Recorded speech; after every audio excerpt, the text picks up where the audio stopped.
దాని గురించి దిగులు పడండి, దాని గురించి ఆలోచించండి, దానికోసం కష్టపడండి. దీని గురించి అంతగా యాతన పడకండి, వేదన పడకండి. నీకు నా తండ్రి భూమి మీద ఇవ్వాలనుకున్న డిసైడ్ అయినవన్నీ ఎవడు ఆపలేడు. అన్నీ నీకు వస్తాయి. ఆయన ఇవ్వదలుచుకోనివి నువ్వు ఎంత పరిగెత్తినా పొందలేవు. ఎందుకు అనవసరంగా దడ ఆయాసం?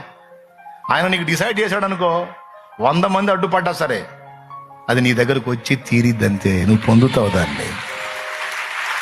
అదే ఫిక్స్ అయిపోవాలి. నా దేవుడు నాకు తోడై ఉండి నాకు ఇవ్వాలనుకుంటే దాన్ని ఆపటం ఎవ్వడి తరం కాదు. అంటే నా దేవుడు నాకు ఇవ్వకపోతే నేను ఎంత పరిగెత్తినా నాకు దొరకదు. ఇంతోటి భాగ్యాన్ని ఎలా జుట్టు పీక్కొనవలేను, మెంటదొచ్చింది నాకు ఎందుకు ఆలోచించవలేను, నేను దాన్ని విసర్జిస్తానని ఫిక్స్ అయిపో, ప్రశాంతంగా ఉండు. ఓకేనా?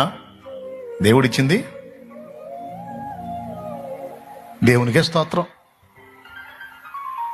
పర్మనెంట్ మన ఆలోచన అంతా కూడా శాశ్వతమైన అక్షయమైన దానికోసం ఉండాలి. కష్టం దానికోసం ఉండాలి, ప్రయాస దానికోసం ఉండాలి, దర్శనం దాని మీదే ఉండాలి.